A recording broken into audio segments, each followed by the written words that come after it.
औज़ुबिल्लाहि बिस्मिल्लाहिर्रहमानिर्रहीम। मैं हूं अज़हर मोहम्मद कुरैशी। आप देख रहे हैं मेरा यूट्यूब चैनल अज़हर चफ़ टीवी। सबसे पहले आका इनामदार हज़रत मोहम्मद मुस्तफ़ा सल्लल्लाहु अलैहि वसल्लम अल्लाहुम्मा सल्लि अला मुहम्मद व आलि बिक़द्रि हुस्नि व जमालिही। तो वीडियो शुरू करते हैं। ये वीडियो बनानी थी एक फ़ैन। मेरे पास एक पंखा आया है।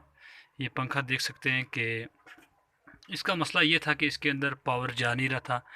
इसका कैपेसिटर पे यानी कि ग्राउंड पावर आ रही थी और ग्राउंड वाली इसकी केबल पे पावर नहीं आ रही थी। वीडियो बनाने का मकसद इसलिए है कि आपको बात समझ में आ जाए। सबसे पहले आपने करना क्या है काम। अगर आपने पंखे को रिपेयर करना है तो सबसे पहले आपने क्या काम करना, सबसे पहले आपने सीरीज़ के अंदर अपनी केबल को चेक करना है। सीरीज़ है या मीटर है, बजर की रेंज पर रखकर मीटर को आप इसे चेक कर सकते हैं। अगर बजर नहीं है तो सीरीज़ में रखकर आप इसको चेक कर सकते हैं। सीरीज़ में लगाकर पंखे को चेक कर सकते हैं। अगर आपका बल्ब जल जाए तो आपका पंखा यानी कि ओके कंडीशन में है। अगर आपका बल्ब ना जले तो आपकी वायर का प्रॉब्लम हो सकता है। और उसके बाद ये वाला जो कनेक्टर होता है, इसके घिसने से भी, इसके घिसने से अंदर से अगर ये घिस जाए, अंदर से अगर ये घिस जाए या इसकी कोई वायर टूट जाए तो तब भी पावर नहीं जाएगा। उसके बाद अगर आपका कैपेसिटर चार्ज हो तो कैपेसिटर भी ख़राब हो सकता है। लेकिन ये इस हालत में नहीं होता है कि अगर पंखे का पावर जाए, कैपेसिटर चार्ज हो गया हो, तो इसमें इस हालत में ये वायर वाला प्रॉब्लम नहीं हो सकता, क्योंकि फिर वो कैपेसिटर या आगे वाइंडिंग, अगर आपकी वाइंडिंग शॉर्ट है या किसी जगह से तो आपका भी पंखा नहीं वर्क करेगा। तो वीडियो बनाने का मकसद इसलिए है कि मैं वीडियो डालता रहता हूँ हर तरीके की। आप देखते होंगे कि यार मैं पंखे का भी काम करता हूँ, हर चीज़ का करता हूँ।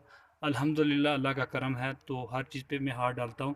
तो अब फाइनली इस पंखे को मैंने ऑन कर लिया है। इसकी वायर ख़राब थी, इसकी ये पुरानी वायर मैंने निकाल दिया, ये ख़राब थी और नई वायर मैंने डाल दी है। तो सबसे पहले आपने काम करना कि वायर को चेक करना, उसके बाद ये जो चेंजर लगा हुआ है इसको चेक करना।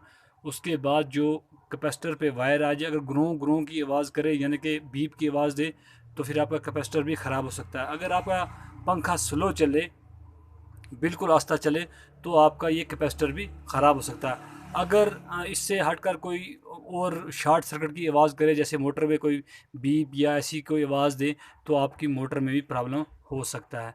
तो वीडियो बनाई है मैंने इसलिए कि ताकि आपको इससे इन्फॉर्मेशन मिल जाए। तो मैंने इसमें रिपेयरिंग का काम कोई ख़ास किया नहीं, सिर्फ एक केबल मैंने चेंज किया है जो इसकी ख़राब थी। अगर नेक्स्ट कोई पंखा मेरे पास इस तरह का केस आया तो इंशाल्लाह मैं इस पर वीडियो डिटेल से बनाऊंगा। तो शॉर्ट वीडियो बना रहा हूँ, 2-3 मिनट की वीडियो है, तो पूरी वॉच करें। इस पंखे को मैं लगाकर चेक करता हूँ कि ये ओके कंडीशन में हो गया है। ये देख लीजिए पंखा चल रहा है, पूरी तरह से चल रहा है और इसकी स्पीड भी बहुत तेज़ है।